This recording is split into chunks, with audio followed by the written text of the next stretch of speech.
নমস্কার। আজ আমরা অন্যতম শ্রেষ্ঠ ছোট গল্পকার, ছোট গল্পের জনক বলে যাকে অভিহিত করা হয়ে থাকে, সেই গি দ মোপাসোর একটি ছোট গল্প শুনতে যাচ্ছি। ইংরেজিতে মোপাসোর এই গল্পটি দ্য অ্যাডপ্টেড সান নামে অনুদিত।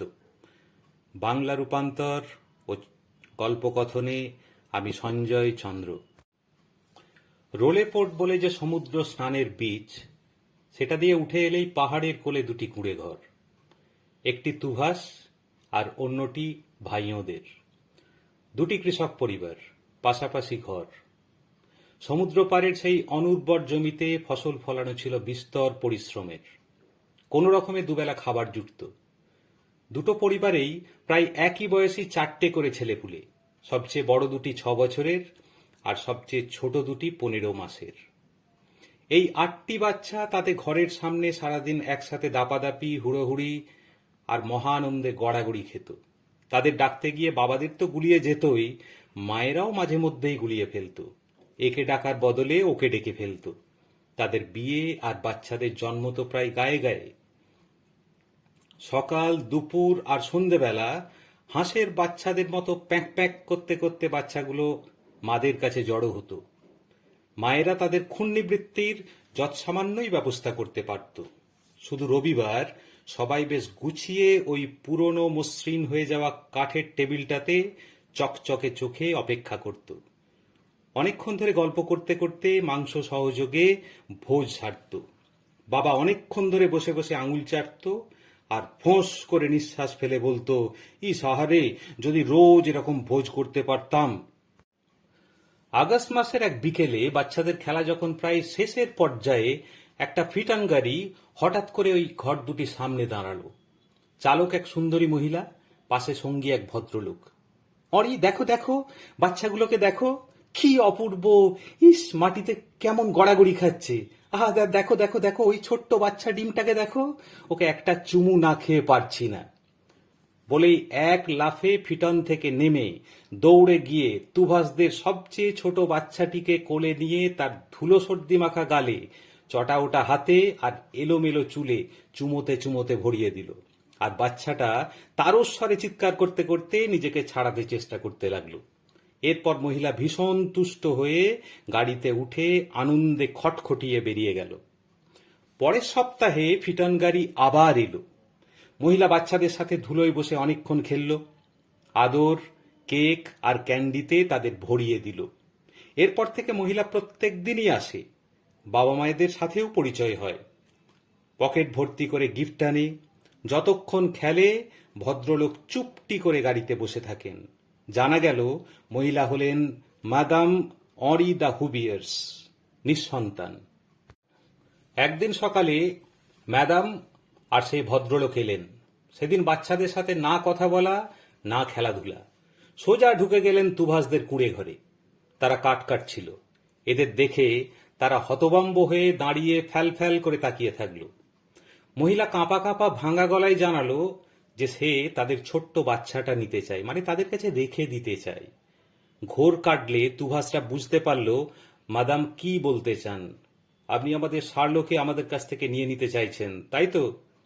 এবার হুবিয়ার্স ভদ্রলোক কথা বললেন। দেখুন, আমার স্ত্রী ব্যাপারটা গুছিয়ে বলতে পারেননি। আমরা চাই শার্লোকে দত্তক নিতে, কিন্তু সে যখন ইচ্ছা আপনাদের কাছে ফেরত আসতে পারবে। আমাদের কথা মতো চললে আমাদের সম্পত্তি ভোগ করবে। যদি বয়ঃপ্রাপ্তির সাথে সাথে আমাদের সঙ্গ ত্যাগ করে, তাহলেও 20,000 ফ্র্যাঙ্কের অধিকারী হবে। আমাদের নিজেদের সন্তান হলে সে তার সাথে আমাদের সম্পত্তির অর্ধেকের মালিক হবে। আর আপনারা আমৃত্যু 100 ফ্র্যাঙ্ক মাসোহারা পাবেন। এই শর্তগুলি শোনার সাথে সাথে মিসেস তুভাস একেবারে খাপ্পা হয়ে উঠলেন। নিজের সন্তানকে বিক্রি করে দিতে বলছেন? আপনারা মানুষ, আপনারা টাকা দিয়ে সব কিনতে চান? মানে এই ঘাড় ধাক্কা দেয় কি সেই ঘাড় ধাক্কা দেয়। মাদাম হুবিয়ার্সের কোনো বায়না কোনোদিন নাকচ হয়নি। দোকানে গিয়ে এটা ওটা সেটা যা বায়না করেছেন সব পেয়েছেন। এক চোখ কান্না আর ঠোঁট ফুলিয়ে অভিযোগের সুরে স্বামীর কাছে নালিশ করলেন, দেখো অঁরি, দিচ্ছে না। স্বামীটি একবার শেষ চেষ্টা করলেন ব্যাপারটা শার্লোর জন্য কত মঙ্গলজনক তা বোঝাতে, তার ভবিষ্যতের জন্য। প্রায় মাছি তাড়ানোর ভঙ্গিতে তার কথা উড়িয়ে দিয়ে তুভাসকর্তা তাদের চলে যাবার উপদেশ দিল। তুভাসগিন্নি তো কিছুতেই শান্ত হয় না, তর্জনে গর্জনে অস্থির। বকে যাওয়া ছেলেপুলেরা যেমন একেবারে হাল ছাড়ে না, মাদাম হুবিয়ার্স ফোঁপাতে ফোঁপাতে জিজ্ঞাসা করলেন যে আর একটা ছোট বাচ্চা, সেও কি তাদের? না, ও ভাই ওদেরকে জিজ্ঞাসা করে দেখতে পারেন, আমরা বাচ্চা বিক্রি করি না। ভাইওরা নুন লঙ্কা দিয়ে রুটি খাচ্ছিল। মাদাম এবার এসেই হড়াম করে প্রস্তাবটা রাখলেন না, বেশ গুছিয়ে ধীরে সুস্থে আলতো করে প্রস্তাবটা রাখলেন। প্রথমে তো ভাইওরাও বেশ নানা করছিল, তারপর পাওনা গন্ডার ব্যাপারটা যখন হৃদয়ঙ্গম হলো, কর্তাগিন্নি অনেক ভাবল, চোখাচোখি করল, আর বলল ব্যাপারটা ফেলে দেওয়ার মতো নয়, ভেবে দেখার মতো। সুতরাং আরও ভাবল। আচ্ছা স্যার, ওই পাওনা গন্ডার ব্যাপারটা উকিল টুকিল দিয়ে লিখিত পরিত করে নিলে ভালো হতো না? স্যার বললেন, বিলক্ষণ, আমি কোথাও ফাঁক রাখিনি, ব্যবস্থা পাক্কা, কাগজ টাকা সব রেডি, আপনি শুধু দুটো সাক্ষী জোগাড় করে দুটো সই মেরে নিন। ভাইয়োগিন্নি মাসোহারা 100-র বদলে 120 ফ্র্যাঙ্ক করতে বললেন। কদিন বাদেই তো সংসারে কাজ করত। এর অনেক বেশি রেট হাঁকালেও মাদামের কিচ্ছুটি এসে যেত না। কথাবার্তা শেষ হওয়ার সাথে সাথে ভাইওদের হাতে উপহার স্বরূপ আরো 100 ফ্র্যাঙ্ক গুঁজে দিয়ে ছোঁ মেরে বাচ্চাটাকে একটু বড় টেডির মতো করে চ্যাংদোল্লা করে গাড়িতে তুলল। ধীরে ধীরে বাচ্চাটার চিল চিৎকার দূরে মিলিয়ে গেল।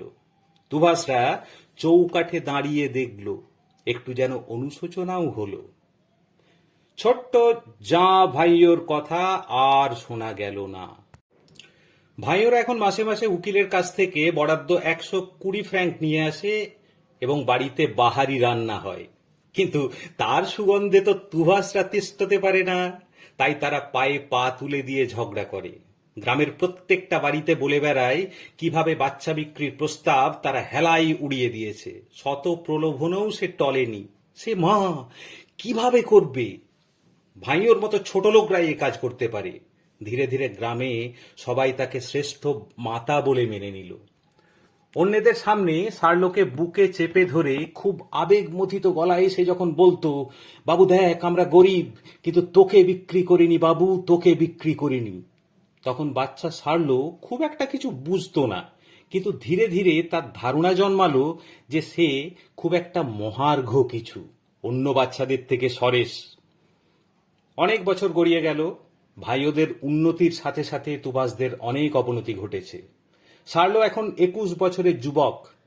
সেই নিষ্ফলা জমিতে সারাদিন পরিশ্রম করে, সংসার টিকিয়ে রাখাই দায়। একদিন সকালে সে দেখল কেতাদুরস্ত পোশাকে অতি সুদর্শন অভিজাত এক যুবক, গলায় সোনার চেন ঝোলানো ঘড়ি, এক পক্ককেশ বৃদ্ধাকে নিয়ে সুন্দর একটি ফিটান গাড়ি থেকে নামল। বৃদ্ধা ভাইওদের কুঁড়ের দিকে নির্দেশ করল।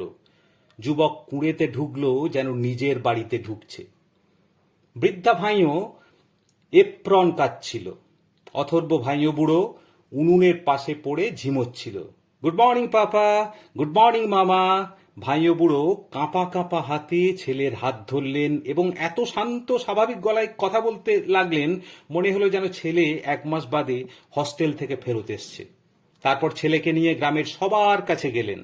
মেয়র, ডেপুটি, স্কুল মাস্টার, ডাক্তারবাবু। তুভাসদের সারলো, চৌকাঠে দাঁড়িয়ে দাঁড়িয়ে ফ্যাল ফ্যাল করে তার দিকে দেখল। সেই তো এরকম হতে পারত, তারই তো হওয়ার কথা ছিল। ওই সাজ, ওই সোনার ঘড়ি, ফিটান গাড়ি, ওই সম্পদের মালিক, তারই তো হওয়ার কথা ছিল। বাবা মার জন্যই আজ তার এই হতদরিদ্র অবস্থা, হাড় ভাঙা খাটুনি। তীব্র রাগ আর অভিমানে তার 2 চোখ জলে ভরে উঠল।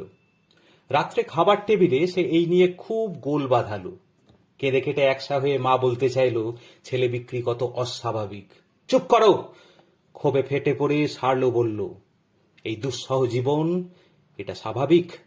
এই বেঁচে মরে থাকা, এই হাড় ভাঙা খাটনি, দুমুঠো ভাতের জন্য, এটা স্বাভাবিক? কেন দিলে না বিক্রি করে? কেন বঞ্চিত করলে ওই জীবন থেকে? এই জীবনের চেয়ে জন্ম না হওয়া অনেক ভালো ছিল।